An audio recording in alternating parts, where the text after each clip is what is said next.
no formal coaching, yet he scored more first-class runs and more centuries than any other player. He was cricket's original working-class hero. He emerged from poverty to achieve greatness, but he never forgot his roots. The people's champion, Jack Hobbs, is one of ESPN's legends of cricket.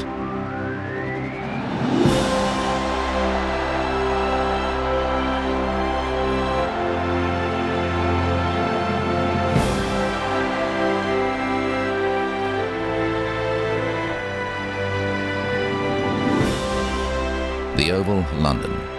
In 1930, here at his county home ground, Jack Hobbs played his last Test innings after 25 years in first-class cricket. Shortly afterwards, a new main entrance was built for the ground. The centrepiece was the Hobbs Gates.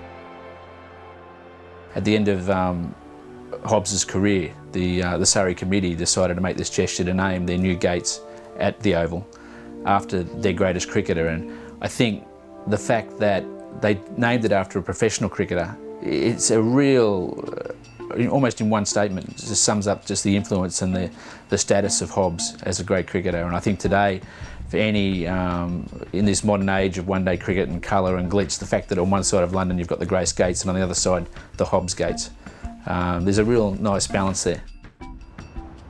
The Hobbs Gates are a suitable partner for the Grace Gates across London at Lord's, and especially fitting for the man who bridged the gap between Grace and Bradman as cricket's greatest player. Hobbs, when he retired, he wrote an article in Wisden Cricketer's Almanac which reflected on the fact that he'd come along just at the end of the W.G. Grace period. And he regarded that, and it's been regarded subsequently, as very much the golden age of cricket, that period before the First World War. So Hobbs was able to take that tradition, if you like, from the golden age, carry it forward into the next era of cricket, and if you like, then pass the baton on to the likes of Don Bradman. So there's definitely a line of succession of great batsmen, of which Hobbs is one. Jack Hobbs was still going at his best when Bradman first began, and Jack Hobbs, England still regards him as the best player that ever they have seen. They'll still argue it out, much to their difficulty in saying that he was even a greater player than Bradman.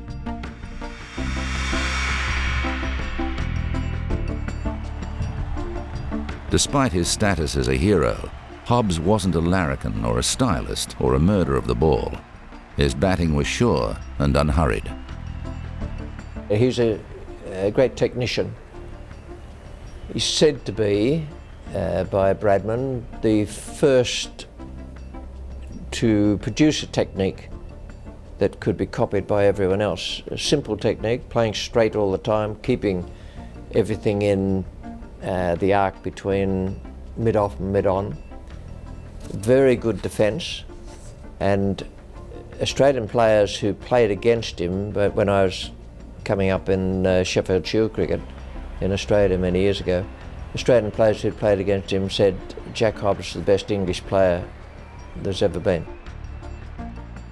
He was very correct. He was also a brilliant cover fieldsman, would have held his own in modern one-day cricket. But his strokes were correct, never took liberties, very thoughtful batsman, marvellous to bat with, which is also something that not all the greats can claim.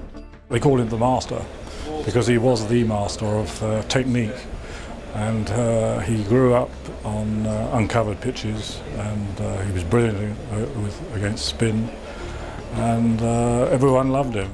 In my view, I doubt that any cricketer in history could have understood the game or the art of batting better than Jack Hobbs. He was, to me, the pro's pro in the sense that he would have understood.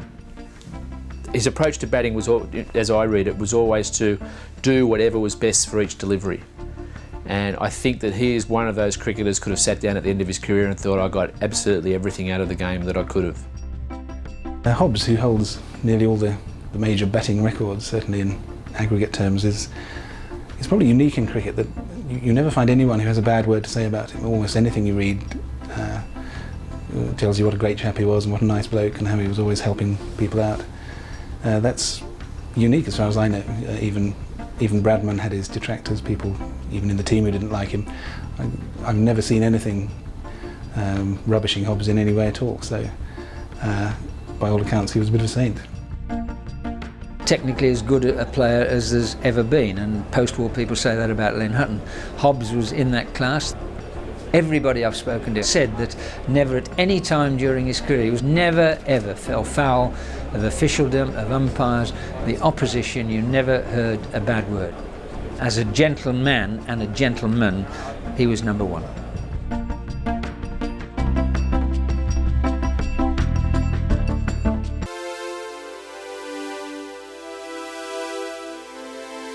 Joe Berry Hobbs was born in Cambridge in 1882, the oldest of 12 children. His family's circumstances were poor and from time to time desperate. It has been said that nothing came easy to him, except batting. Hobbs' father was a net bowler and later a groundsman at Jesus College, Cambridge. Young Jack learned cricket simply by observing and listening. Influential in Hobbs' early career was Tom Hayward of Surrey. Tom Hayward was a great Surrey batsman, the second man after Grace to score 100 first-class centuries. And he spotted Hobbs and recognised that Hobbs potentially was a great player and brought him to Surrey, and then once there encouraged him and had the nous and the perception to take Hobbs in first with him on Hobbs's debut. I mean, Hobbs then became one of the great opening batsmen. There must have been a temptation with the young up-and-comer to put him down the order, but no, Hayward took him in first with him. Tom was, I suppose, to be regarded as his first main opening partner for Surrey. He went on to open the batting for Surrey with Andy Sandham, another legend of the game. But Hayward and Hobbs were the first main opening partnership, if you like, in his career, and he also went on to open the batting very successfully for England with Herbert Sutcliffe. But Tom Hayward certainly, Hobbs at the other end from him, had the opportunity to study his technique, and they obviously spent a great deal of time together in the middle, and there's no question it had a very profound effect on Jack Hobbs throughout his career.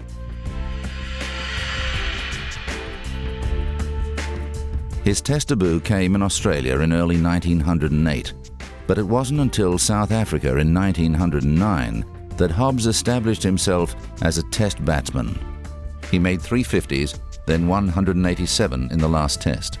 In this innings, he found a way to counter a unique South African attack. South Africa at the time had an attack dominated by leg spinners and wrong-on bowlers, or googly bowlers as they were called, or Bosies, named after Bosanquet, who invented the ball. And Hobbs mastered them. He was the one player who, on those wickets, some of which were Manning wickets, he had a wonderful series and was clearly, by a long, long way, the best batsman in the side. I mean, Hayward, who was in the side, struggled against the googly spinners, but Hobbs was preeminent. It's interesting that despite the fact that Jack Hobbs has this remarkable record, 197 first-class centuries, he didn't actually score his first Test century until his 12th match, and that was towards the end of the tour against South Africa. And that tour was marked by the fact that South Africa had 4 googly bowlers. And Hobbs came to terms with those googly bowlers and really established himself on that tour of South Africa as a Test-class batsman. If Hobbs had convinced England and South Africa of his greatness, the Australians were not yet convinced. He set the record straight in 1911-1912. He made 3 Test centuries and finished with 662 runs for the series. His first Tests were in 1907-8 in Australia. He made a fairly quiet start, and it was 4 years later, in 1911-12, a series which England won, that he really came to the fore. He got 300s, I think. He had a huge opening stand with a rather unlikely partner in Wilfred Rhodes, who started his England career at number 11. And Hobbs got 3 centuries in that, and he never looked back really against Australia. He had a remarkable record against Australia. Rhodes was the man who Hobbs partnered for England prior to the famous partnership with Herbert Sutcliffe.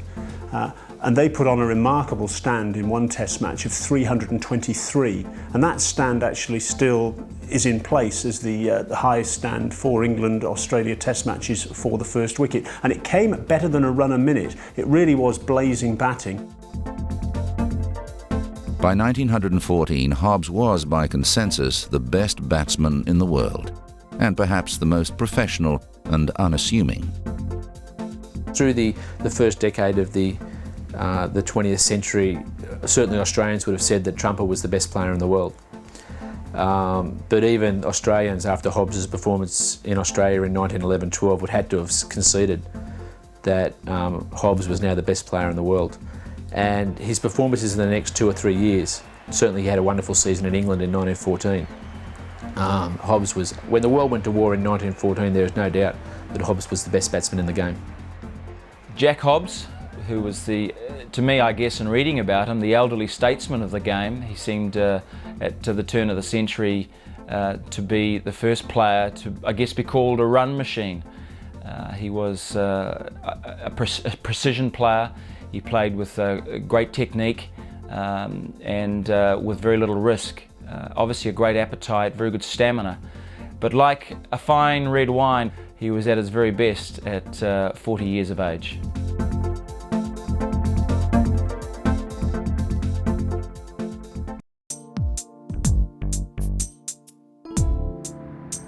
Jack Hobbs returned to top-level cricket after the war in 1919. He was 36. If he was a less brilliant batsman, he was undoubtedly a more prolific one.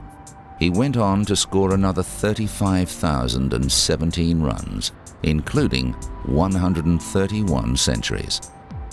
The Hobbs after World War I was a different player than before the war. He wasn't quite as much of a free spirit, if you like. He was more your technician, more a gatherer of ones and twos. Again, I can only stress that to me, the way he changed his batting style after the war just showed how much he understood the art of batting. He became super reliable, scored an astonishing number of centuries after his 40th birthday. And, but without ever, certainly the Australian, you read reviews in the Australian press of Hobbs on his post-war tours, and they talk about him being Trumper-esque before the war in the way he played, but there was certainly none of that after the war. He was much more of an astute professional, gathering his runs. Those who watched Hobbs in the 20s were told that there's only been one greater batsman, and that was the pre-war Jack Hobbs, between 1905 and when the war broke out in 14. He was a gentleman. This fellow was practically without blemish and almost without anecdote. He was kind, considerate, modest, but of course he had great will and determination. 197 centuries may be unbeatable. Graham Hick might just nudge it if he stays until he's into his 40s. And despite that, Jack is supposed to have given his wicket away quite frequently. Once he'd reached 100 and the match situation allowed for it, he would select a bowler who bowled valiantly and unostentatiously give his wicket away. He didn't make a thing of it, and that, I think, portrayed him as a gentleman.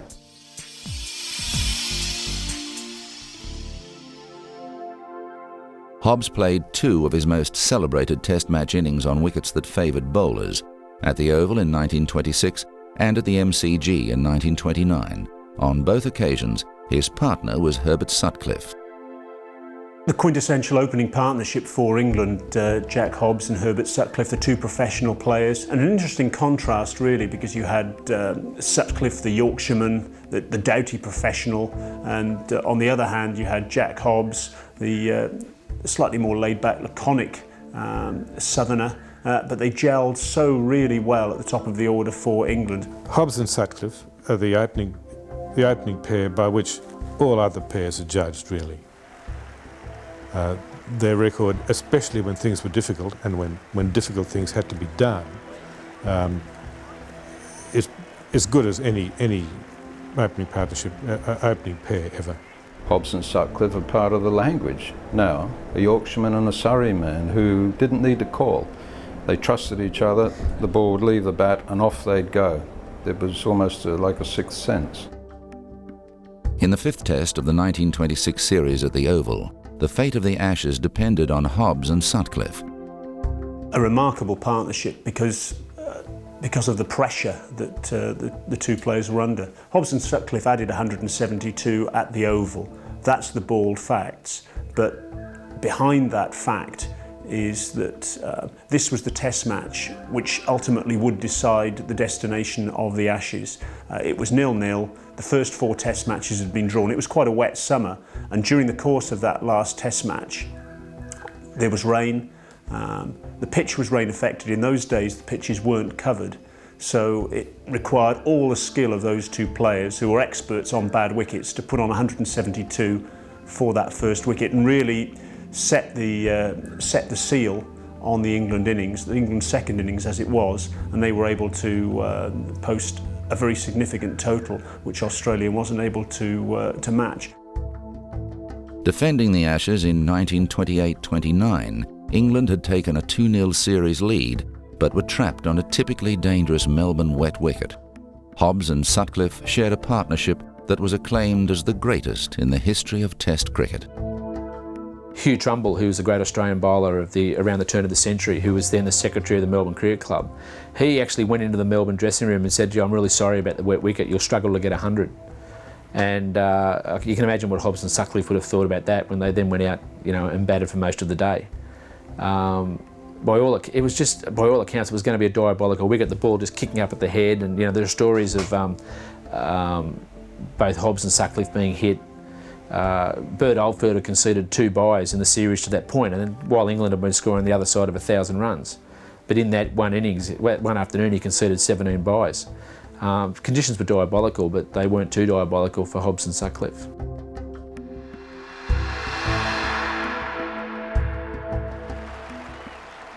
In 1930, Hobbs broke W.G. Grace's record aggregate for first-class runs. He also played his final Test match that year in a series dominated by the young Don Bradman. Hobbs was known as the master batsman. He holds the records for aggregate number of runs, over 60,000, 197 hundreds, a lot of which were made after he was 40. He had technique, but what he perhaps didn't have was the acquisitiveness of, say, Bradman to go on. There are lots of tales of him giving it away as soon as he got 100 to let someone else have a go, which Bradman was never keen on. And you just wonder if the 2 personalities have been together with the skill of Hobbs and the mindset of Bradman, how on earth many runs he would have scored.